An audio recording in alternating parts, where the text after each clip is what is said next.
ముళ్ల పొదనుండి స్వర్ణ ఉద్యానవనానికి. ఒకప్పుడు కిరణ్ అనే చిన్ని ఆత్మ ఉండేది.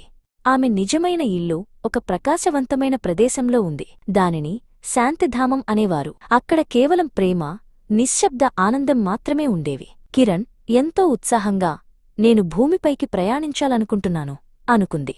కాని ప్రయాణంలో ఆమె దారి తప్పింది. ఆమె తెలియకుండానే ముళ్ల పొద అనే చీకటి ప్రదేశంలోకి నడిచింది. ముళ్ల పొద చీకటిగా, గందరగోళంగా ఉంది. ప్రతి అడుగులో బాధ కలిగేది. కిరణ్ తన చుట్టూ ఉన్న చీకటిని చూసి తన ఇంటిని, తన నిజమైన శాంతి రూపాన్ని పూర్తిగా మర్చిపోయింది. అప్పుడు ఆ చీకటిలో ఒక వెలుగు కనిపించింది. అది ప్రకాశవంతమైన, తెలివైన మార్గదర్శి, ది గైడ్. ఆయన నిలబడి దయతో కిరణ్ను చూశారు. మార్గదర్శి మెల్లగా, చిట్టి కిరణ్, నువ్వు ఎవరు? నువ్వు ఈ ముళ్ల పొదకు చెందినదానివి కాదు. నువ్వు ఒక అద్భుతమైన శాంతి ఆత్మవి అన్నారు. నిజానికి నువ్వు ఈ పాతముళ్ల పొద ప్రపంచం నుండి తిరిగి రావాలి. మనమిప్పుడు ఈ కాలపు చక్రాన్ని పూర్తి చేస్తున్నాము. మనం వెళ్లాల్సిన ప్రదేశం కొత్తది, బంగారు రంగులో ఉంది అని చెప్పారు మార్గదర్శి. ఆ ప్రదేశం స్వర్ణ ఉద్యానవనం. అక్కడ ప్రతి అణువులో ఆనందం, సంపద ఉంటాయి.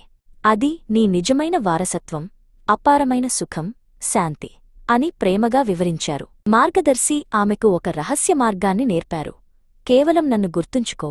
నేను నీ తండ్రిని, గురువును, మరియు నీ మార్గదర్శిని. నన్ను గుర్తుంచుకుంటూ జాగ్రత్తగా అడుగులు వేయి. కిరణ్ తనలోని శాంతిశక్తిని గుర్తు తెచ్చుకుంది. ఆమె మార్గదర్శి చెప్పినట్లు చేసింది. చీకటి ముళ్ళు ఇప్పుడు ఆమెకు నొప్పి కలిగించలేదు. ఆమె ఆ పొద నుండి తేలికగా, త్వరగా బయటపడింది. కిరణ్ స్వర్ణ ఉద్యానవనం వైపు నడుస్తూ మార్గదర్శికి కృతజ్ఞతతో చేయి ఊపింది. ఆమె గుండెలో అపారమైన సుఖం, ఆనందం మరియు శాంతంగా నిండి ఉన్నాయి. ఆమె తిరిగి ఇంటికి వెళ్తోంది.